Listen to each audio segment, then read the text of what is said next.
Welcome to Brown Girls Bold Moves, where we talk to both the business leaders of the future and the investors backing them. I'm your host, Bhargavi Varma. Grab your chai and let's get into it. Welcome to this episode of Brown Girls Bold Moves. This episode is the embodiment of the mission of Brown Girl Angels, South Asian women investing in South Asian female-led companies. Now, Suneera Madhani is an exited founder of her first company, Stacks, which was valued at $1 billion at exit. She's currently building Worth AI, her second company, and she's an angel investor who invested in a brown girl-led company called Ahimsa Home. Ahimsa Home was founded by Dr. Manasa Mantravadi, a pediatrician turned entrepreneur who spotted the gap in the market for steel dinnerware for children. Take a listen to this episode. We cover things like what you need to know to get to that first million. What are some of the basic building blocks? What are some of the things you should do when you're starting a business? And how you get to acquiring that angel investment. Enjoy. In cyberstalking you both, one of the things that I absolutely feel represents everything that Brown Girl Angels is about and this podcast is about is that this is not just the immigrant dream. And you both, sure, you represent the immigrant dream, but this is the extended remix.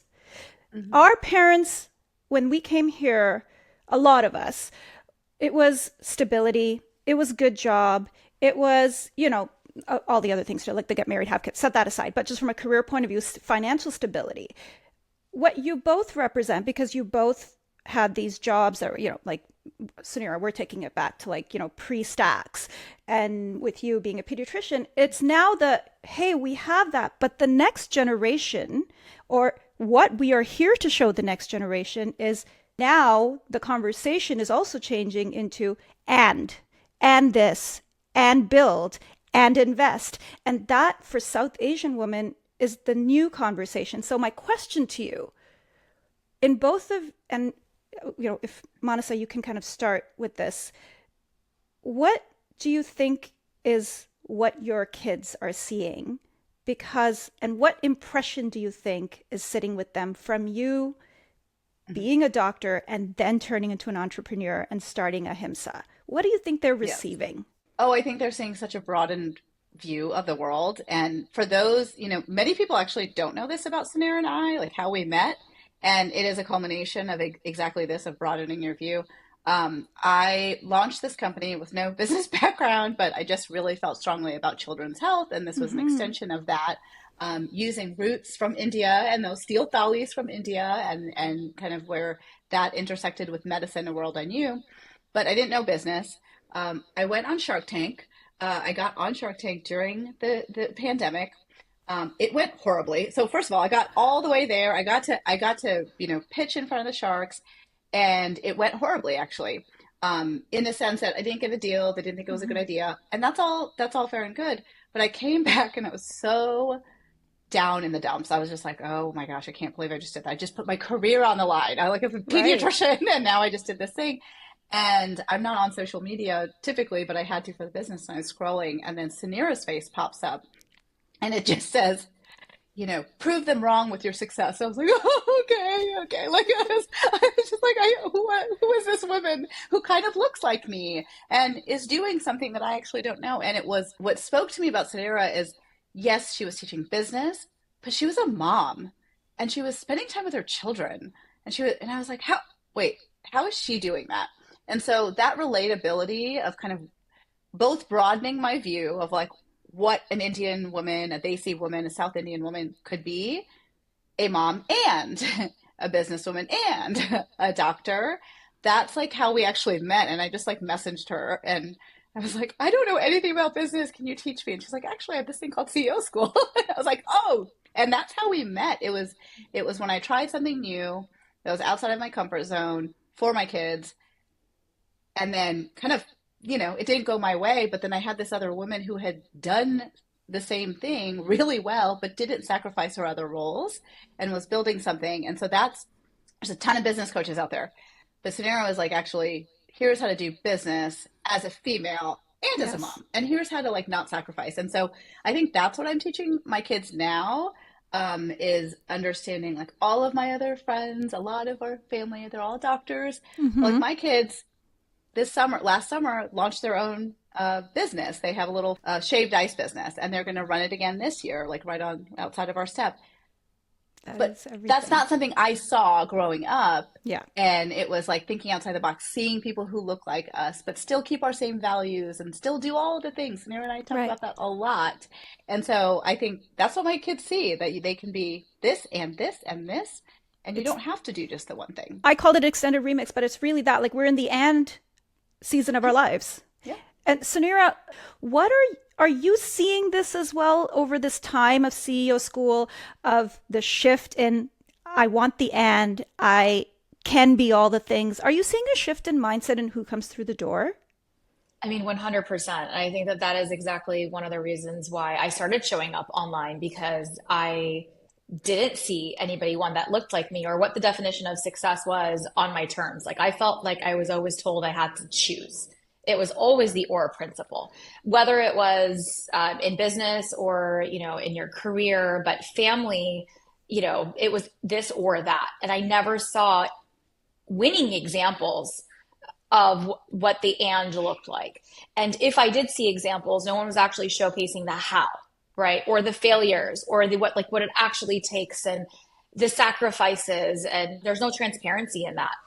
And so that was one of the reasons why I did start showing up. I think, Manasa was one of the first investments that I ever made. I've probably done over, 50 different entrepreneur investments, just individual investments.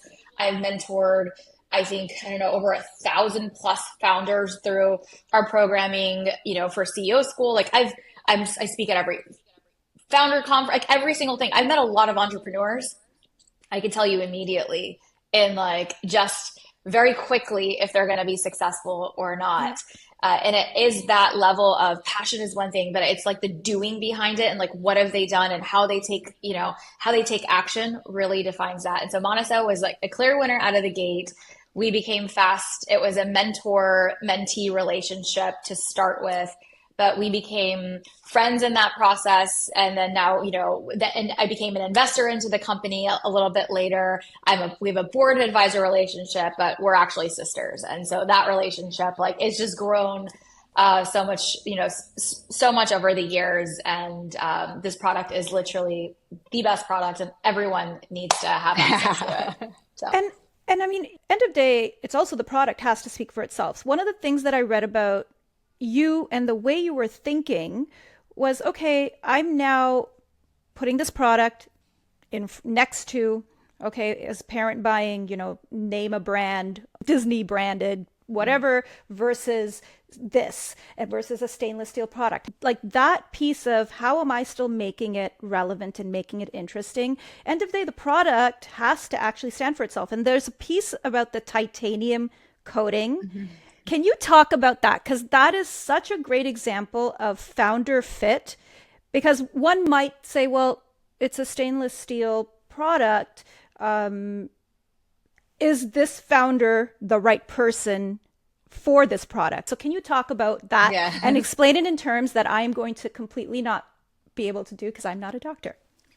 No, but that's actually one of the points of being a pediatrician. Like I have to explain very high level, and any doctor, but specifically a pediatrician, you have to be able to explain very complex medical things to children, Mm-hmm. often about their own health or how to be healthy, and to parents and caregivers of all backgrounds, of all educational, backgrounds. And so that's part of like the skill set that I already had in my back Right. pocket as a pediatrician, and knowing how parents think, how children normally grow and develop, what their developmental milestones are. Right. So when the American Academy of Pediatrics came out and formally said, "Hey, plastic's harmful to children's growing brains and bodies.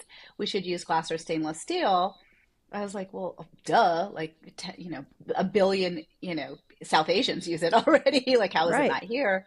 I knew too the culture growing up here and all the developmental milestones of a kid having to be engaged Right. and excited about mealtime.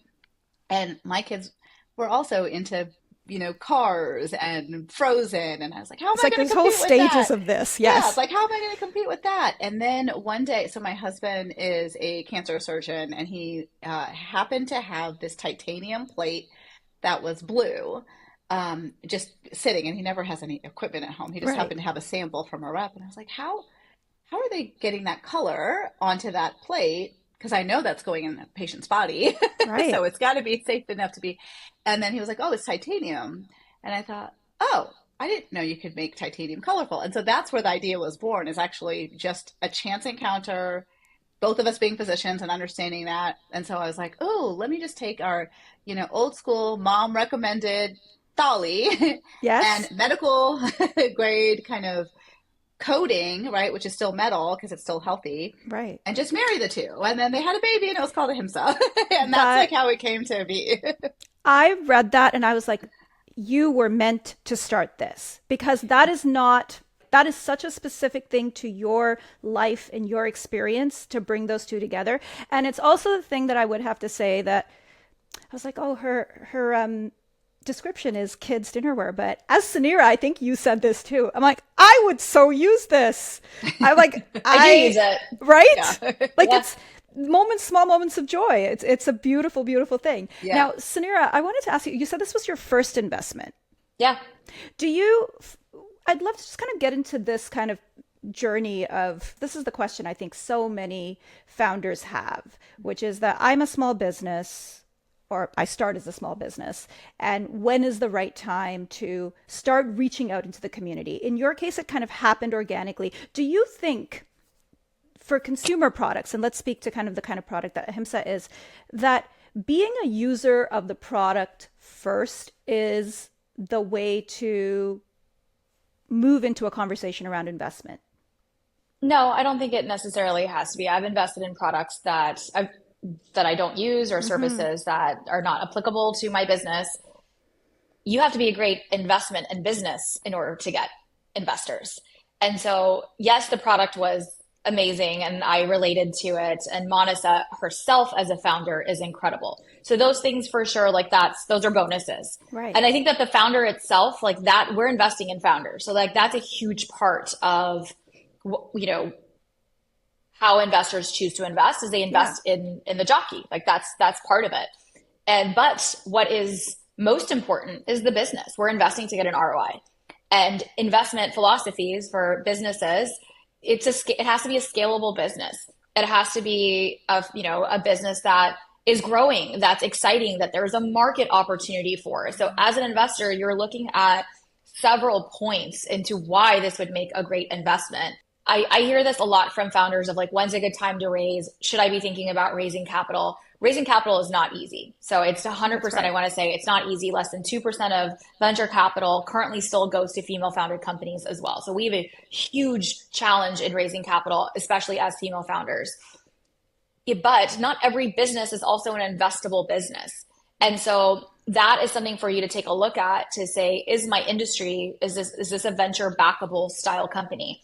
So she had at that time, she was getting close to $1 million Mm-hmm. in sales. She did the work. Like the work was done usually and I'm a huge proponent. This is a huge proponent of like why I founded CEO School and our podcast. Like it's I call it the 2% club. Like less than 2% of female founders even break that million in revenue.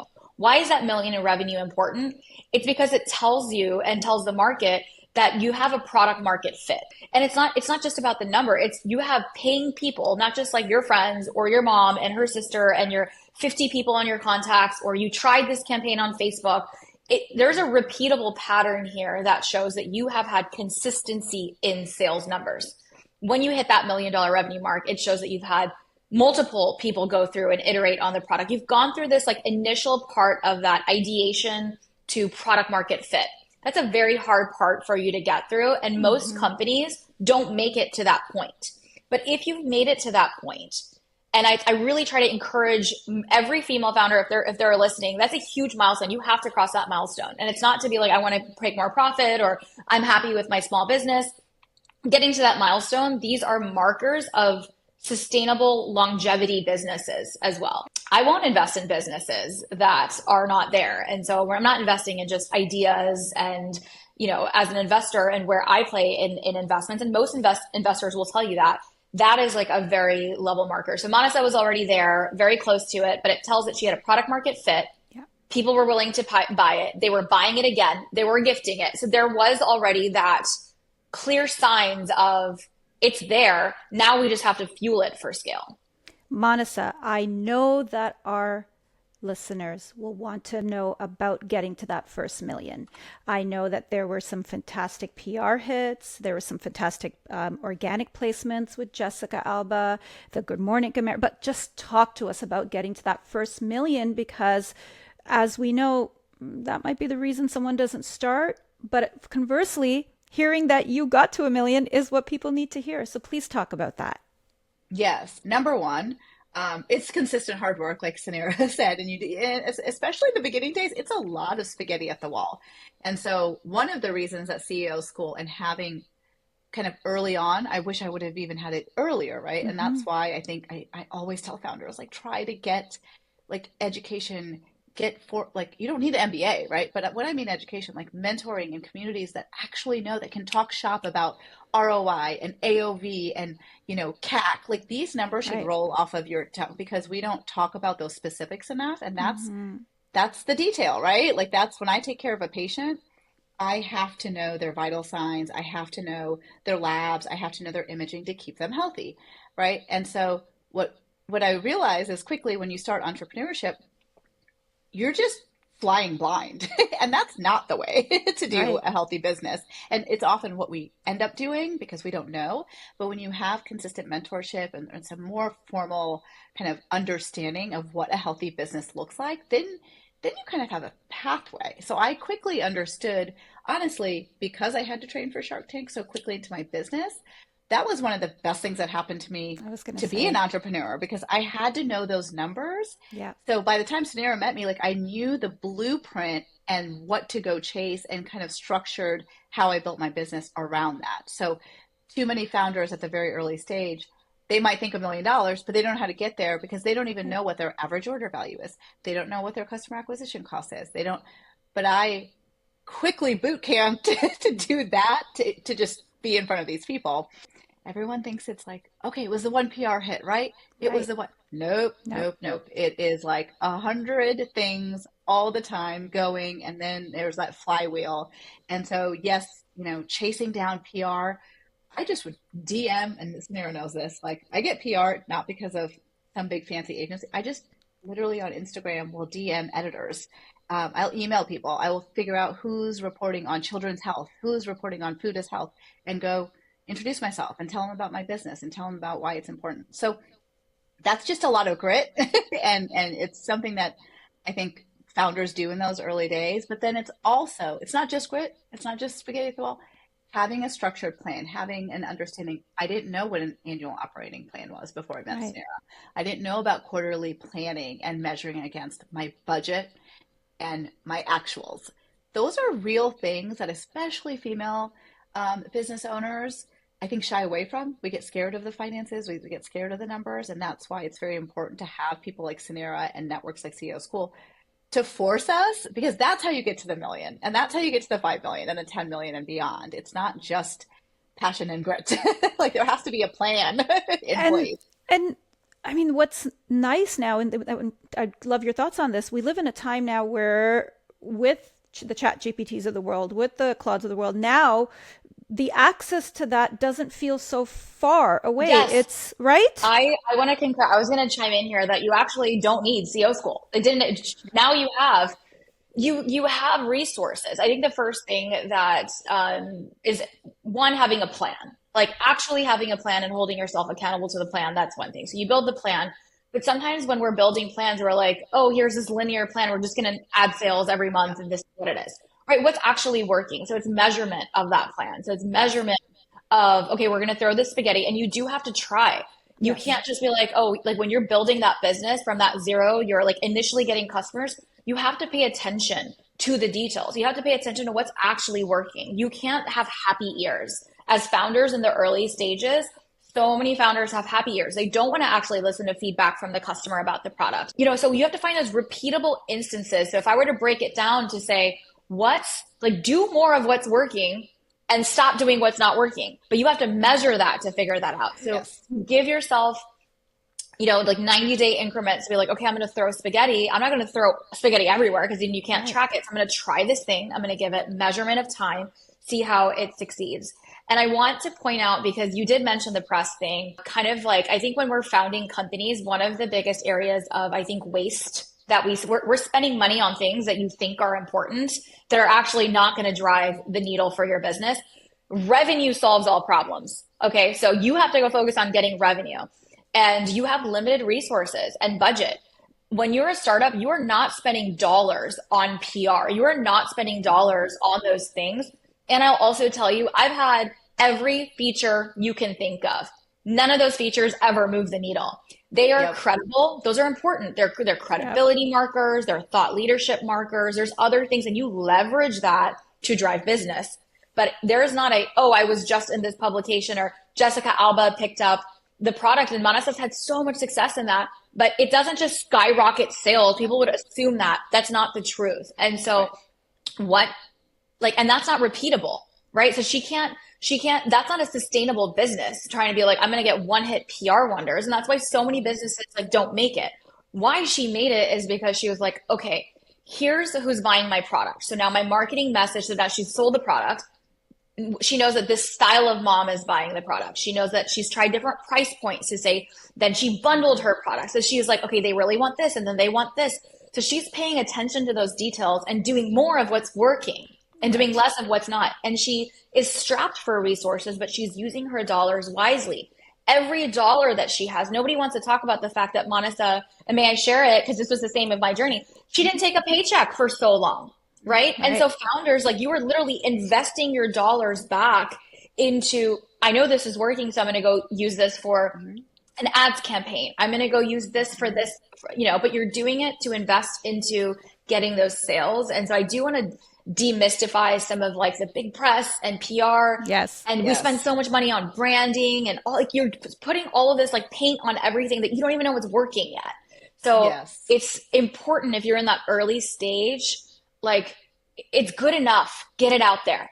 Get it into the hands of customers and listen to that feedback. Then apply that and apply that. And those are most of the successful companies. They're not putting all their dollars up front on the pretty things onto the web, because you're going to change your website 100 times. I'll tell you how many times that you're going to change your logo 100 times. You're going to change that's not what's making your company. It's a great product, but it's an incredible sales engine. So go focus on those two things. I think that's what naturally made me look at data, because I'm a scientist. So I was doing that. So when it's how did I get from 0 to 1 million? I just naturally was looking at numbers and making an analytical decision. And I think that, listen, startups are very emotionally charged, and I've had many emotionally charged cry sessions with Suneera. So it's not it's all analytical, but finances and numbers are not emotional. You can your metrics, your KPIs are not emotional. You can see what's working and what's not working. And we made mistakes. We're oh God, we'll never do that again. So I think those are the kind of things to be really savvy at business. It's a pressure that actually goes away when you start to make plans, measure them, look at results, see then you actually feel in control, as opposed to just more spaghetti. We actually need a data analogy for spaghetti at the wall now. Now that I know we're using it. We need a basic one. We need a basic one. Mostly at the wall. I don't know. Throwing dosa, at the wall. Throwing dosa at the wall. Roti at the wall. Social can do this with the. There was this period of time, I feel I saw this around the jargon is something that is being used to gatekeep us out of the conversation, and jargon's a way to not let us in the door. And I think it's so important, this whole this thread around it's accessible now to find out what a lot of these folks, we're speaking specific to consumer businesses. The metrics are different for service-based businesses, but it's the fact that jargon, if you have a reframe of it, it's actually the way to enter conversations and enter doors. It's liberating. And I think in that sense, that's the sentiment that I'm also hearing from you, Manasa, because especially someone like you who literally came from a different type of headspace into coming into this, you really embody that. I would never take care of a patient, like I said, and not know they're having diabetes, like, I need to know what their A1C is, right? Like their hemoglobin A1C. I would never take care of a heart patient and not know their ejection fraction, right? I can't take care of a business and not know the metrics to make that business healthier, right? And so I think that's, as founders and as entrepreneurs, we just think things happen, but really it is all measurement. And I'll give a quick tip here, because sometimes when you hear the jargons, I don't want her to feel intimidated. So if you're listening and you're like, oh my God, I don't know, how do I access CEO school? You don't need that. Okay. And come, you're more than welcome. We have an amazing, you're just being around founders is what Manasa is trying to say. So whether it's with us, whether it's listening to those podcasts, it's getting in the room, there's so many great founder conferences out, like start connecting with entrepreneurs in your segment. And that's where you will learn so much by just rubbing shoulders with other entrepreneurs. So that's one.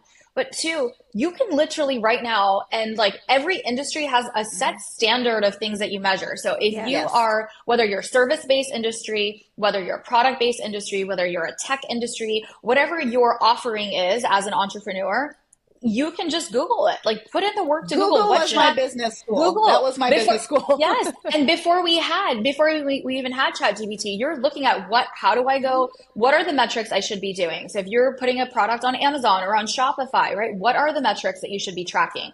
You can now literally ask, like, GPT-4 is godsend. Like it is the most insane tool.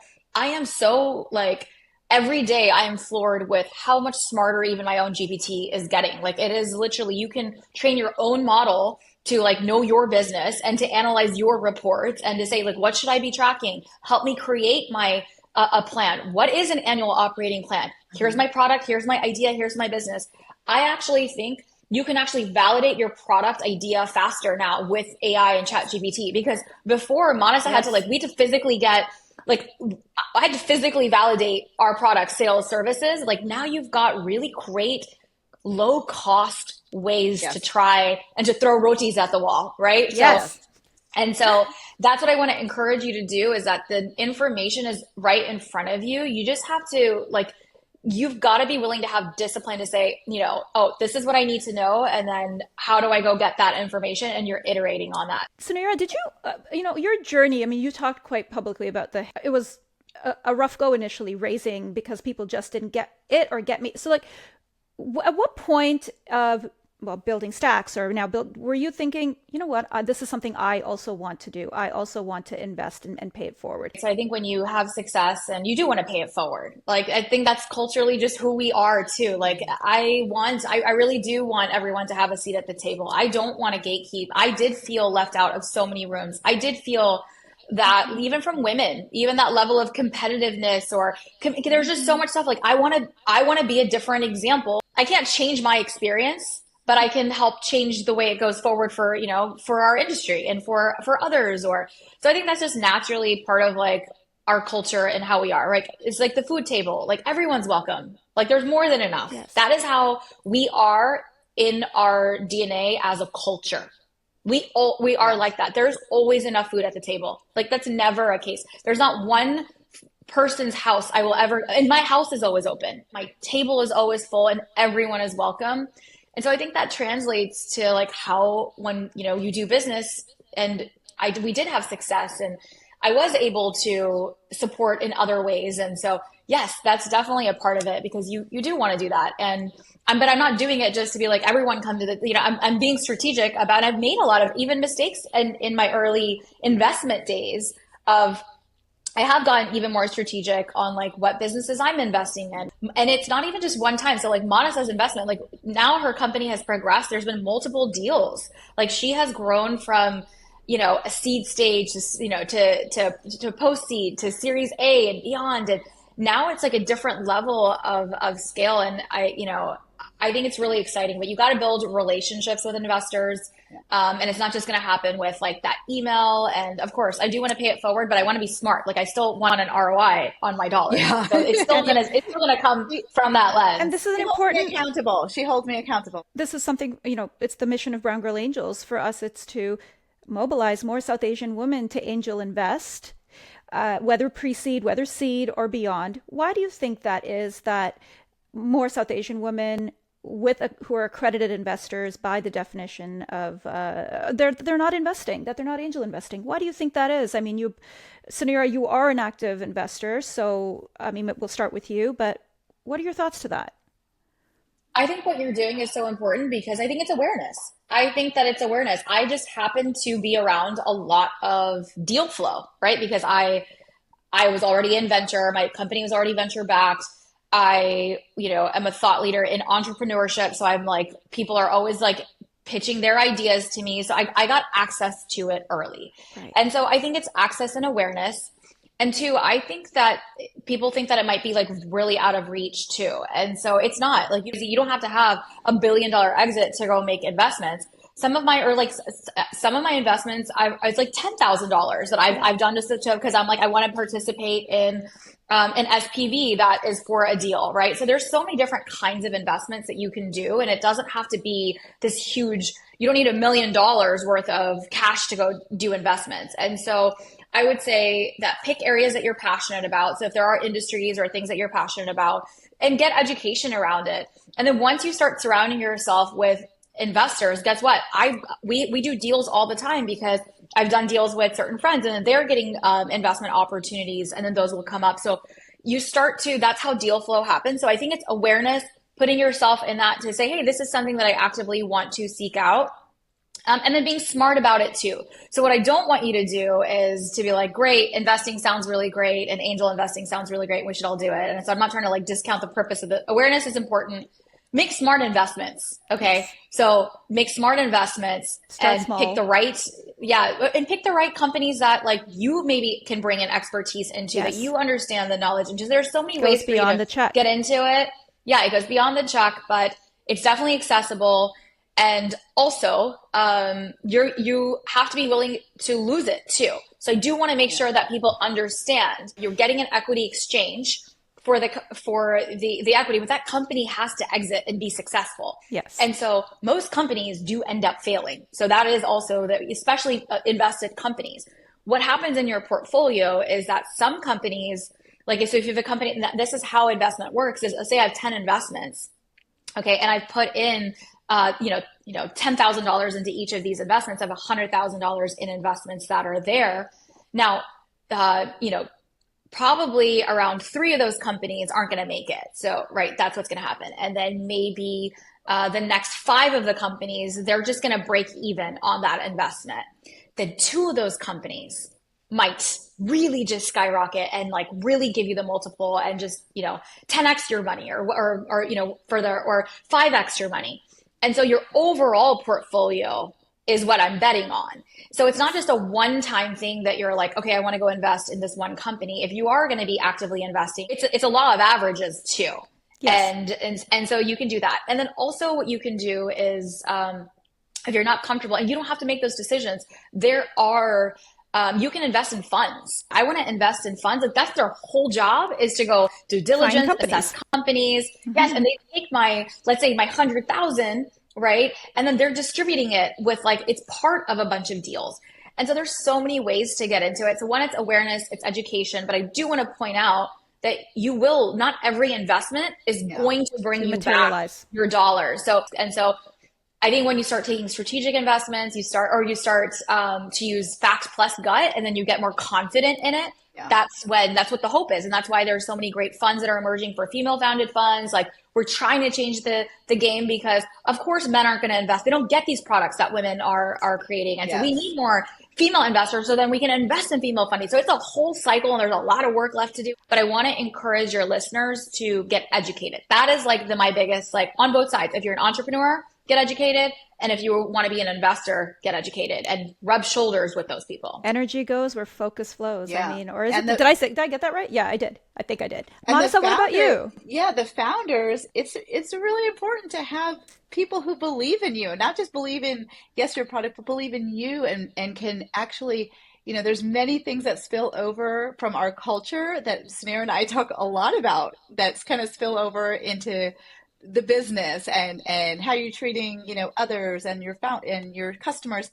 And so when you have people who are similar to you in your background, also investing in you and opening those doors, there's not like, I love all of my investors. I love all of my investors. But in general, when you have other females investing in you and other South Asian females investing in you, it really does feel like family. Like Yes. that.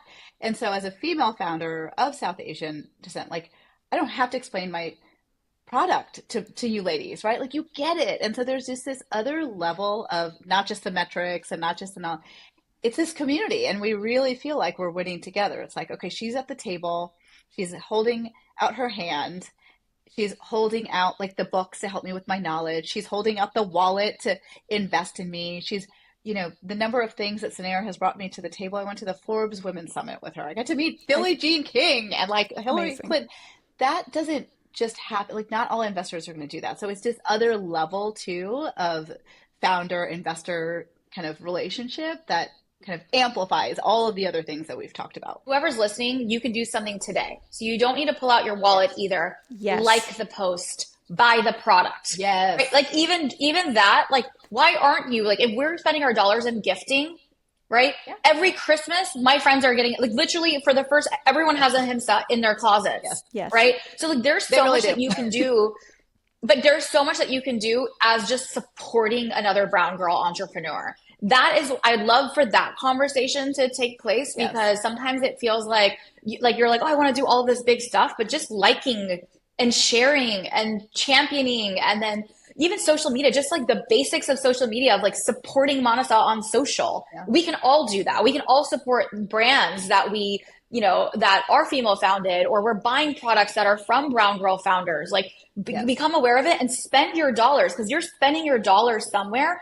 Spend it with these amazing women, and so that and then they tell can your be, other like, 10 friends. Tell your friends. So I want to make sure as we wrap up, we point that out, that it doesn't just have to be by writing a check. You literally just liking the post, writing a comment, buying the product. That is a huge win, and so don't discount that, and please do that. Yeah. Suneera, what's a brown girl brand that you love into the spirit of paying it forward, and who's a brown girl creator that you have been enjoying as of late? Oh my God. Okay. So for sure it's Ahimsa. That's why I brought her here to the table. So there's like 100% buy Ahimsa right now. It's the best product ever.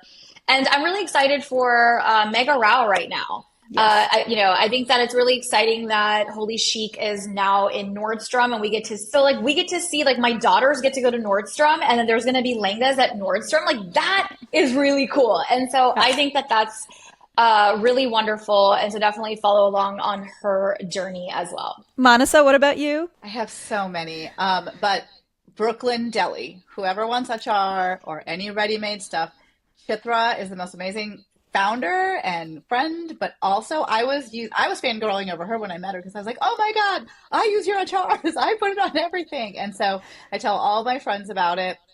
And she's doing really great things, and kind of the same thing, Suneera. Like, I'm a foodie, right? And so for me, walking to a Whole Foods, her product is so good. I actually know that you know her. I didn't know that she's a female founder, so I got to connect with you on that, because so we make pizza every Friday, and we make a chicken tikka pizza. So we do make a chicken tikka pizza, and we use her tomato achar as the base of the chicken tikka pizza. So it's like the marinara, but to that. And so I already order her products, but that's really cool. Amazing. Thank you both. Thank you both for this time. And thank you for sharing what is truly behind the scenes that we're just really opening the doors on, which is investing in each other, angel investing, building to that first million. So I really appreciate this time. That was an amazing episode. I don't know about y'all, but throwing rotis at the wall is going to be my new favorite phrase to use. Thanks, Suneera, for that one. To learn more about angel investing and to get involved in mobilizing your capital and funding South Asian female founders building scalable companies, enter our world. You can find us at browngirlangels.com. Now you can also interact with us on major social platforms: Instagram, TikTok, YouTube, LinkedIn. And of course, grab your chai, open your inbox, because there's our newsletter, Brown Girls Money Moves. Do also attend one of our Brown Girl Angels events in your city. We host a monthly dinner series called Brown Girls Desi Dinners, so make sure to sign up for that. Thanks for listening to Brown Girls Bold Moves. I'm your host, Bhargavi Varma. This podcast is produced by Edit Audio and associate produced by Cam Graywall. Don't forget to hit follow so you never miss an episode.